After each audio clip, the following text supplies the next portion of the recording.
All right, Shalom. I'd like to start off by saying Barak Thiahawa, Barak Thiahawa Shai, Barak Thiahawa Bashim Yahawa Shai, double honors to the elders and apostles of Great Millstone, and enough respect to the brothers that are pushing and spreading the truth to the four corners of the world. Through the spirit and power of Yahweh Bashim Yahawa Shai, I found this article, and I just want to read it, and and I have like a video, very short video prepared, just for the purpose of edification. So let's get into it. This article here is West preaches rules, human rights and liberalism, but fails to practice them. Right? That's what the whole point of this article is about. But so we start off. Western countries pride themselves on defending human rights and upholding order across the globe. Yet their actions undermine trust, peace, and create more chaos and suffering, Russian Foreign Minister Sergei Lavrov said. Now, okay. The rhetoric of liberalism, democracy, and human rights goes hand in hand with policies of inequality, injustice, selfishness, and beliefs in their own exceptionalism. Now, that's right, because America always say that they do things in the name of righteousness. They stand for what? What does it say? Human rights, order. They stand for what? Liberalism, democracy. Yeah, I hear that a lot. Democracy, but everything that they do it shows otherwise. They say they do things for peace, but everything they do, it shows otherwise. What they do in other people's countries, what they do to countries, how they manipulate things, right? It's all backwards. The way the country was built, the way the country is right now, the way the country was before, and the way the country keeps. Everything is backwards. Whatever America thinks it stands for is backwards. It's not a righteous place. They're wicked. And that's why I said the rhetoric, their version of liberalism, democracy, and human rights goes hand in hand with policies of inequality, injustice, selfishness, and belief in their own exceptionalism. See, when they think they're doing something good, okay, so when over here, when their actions like inequality, injustice, when they do injustice, right? Their selfishness, they don't care about what happens to other people, right? As long as they go in, get what they want, they don't care about what happens after countries, They don't care when they threaten people. They don't care the position that you're putting them in. All they care about is their self, right? And believe in their own exceptionalism. See, here it is that they will tell you, oh, this is not how a country's supposed to be. A country's supposed to be this and that and that. But they themselves, they do things differently, And when they do all this wickedness, they think that they are righteous people, And that's what that means. But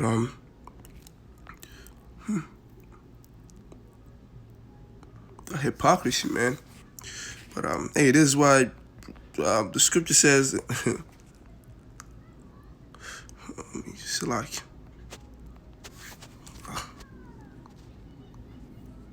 Yeah, that America is going to be done away with, man. And the Most High is going to put the spirit in all these nations. And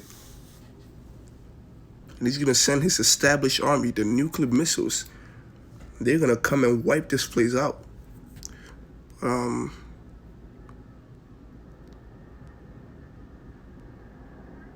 Right, so continuing, it says, individual rights and freedoms are incompatible with sanctions, economic blockades, and overt military threats, right? To state like Cuba, Venezuela, North Korea, Iran, Syria, the minister said, right?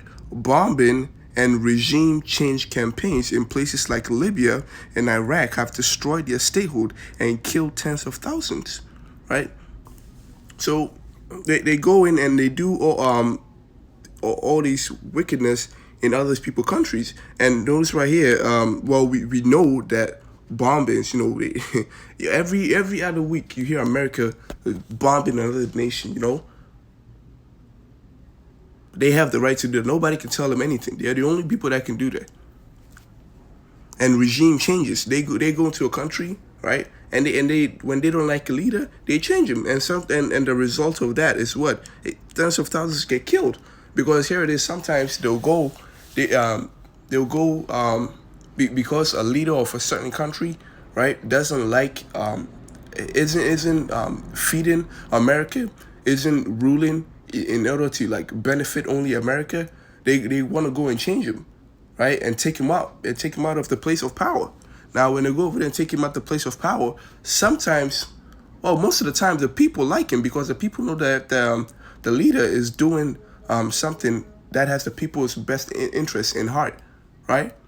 So sometimes the people like him, and when they take that person off, they want to put somebody else in, but the people don't like that somebody else. And sometimes the nation goes into anarchy. And in anarchy, a lot of people get killed. And America is also going to get a taste of that too. Yeah. That's why it says, how does the bombing of sovereign nations and the deliberate policy of destroying their statehood add up to imperative protection of human rights?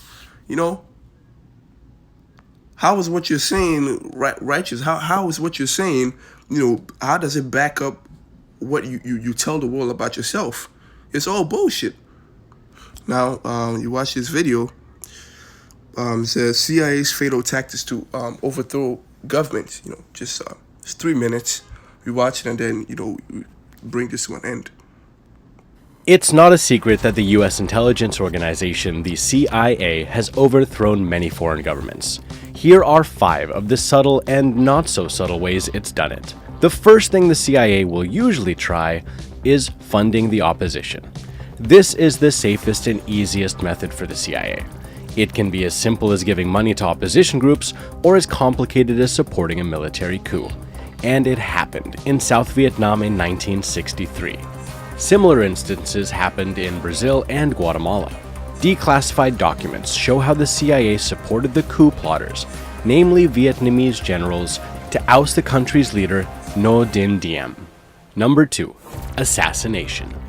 Killing leaders to install a US-approved party is another option. The CIA continuously tried to assassinate the democratically elected leader of the Congo, Patrice Lumumba. They succeeded in 1961. But public support for Lumumba was so high that they couldn't put his opponent in power. What followed was 4 years of political chaos. 3. Destroying the economy, or economic assassination. By using overt and covert means to destroy the target country's financial system, like embargoes, the US can force a political party to crumble. This strategy was used against Chile in the 1970s. After Salvador Allende's unyielding policy of nationalizing the country's major industries continued, much to the disapproval of the US government, President Richard Nixon told the CIA to, quote, make the economy scream. The agency also worked with 3 Chilean groups which planned a coup against Allende. The US constantly worked to undermine the Chilean economy until General Augusto Pinochet replaced Allende in a military coup in 1973. Number 4. Media takeover. The CIA will buy and use newspapers, TV, and radio stations to change public opinion and push anti-government rhetoric. This is what it did in Rome, Italy in the mid-20th century. The CIA bought and owned 40% of the Rome Daily America, initially to keep it from falling into communist control. But a former CIA official later said, quote, it's easier to buy a reporter, which we've done, than to buy a newspaper. And the agency has kept many American and foreign journalists on its payroll. Number 5. Creating chaos.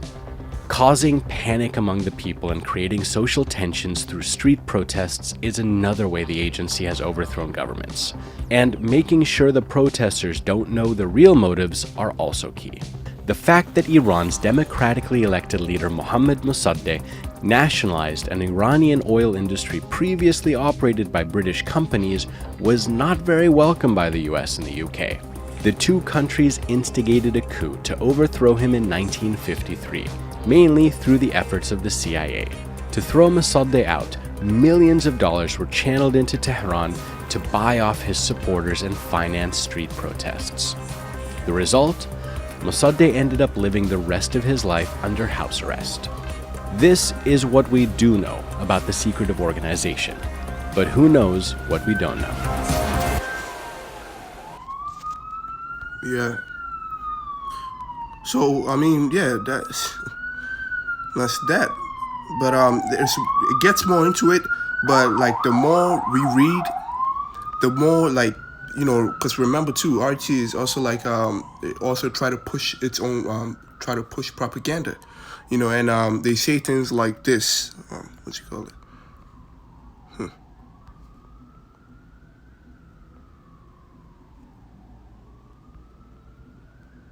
All right, let's see.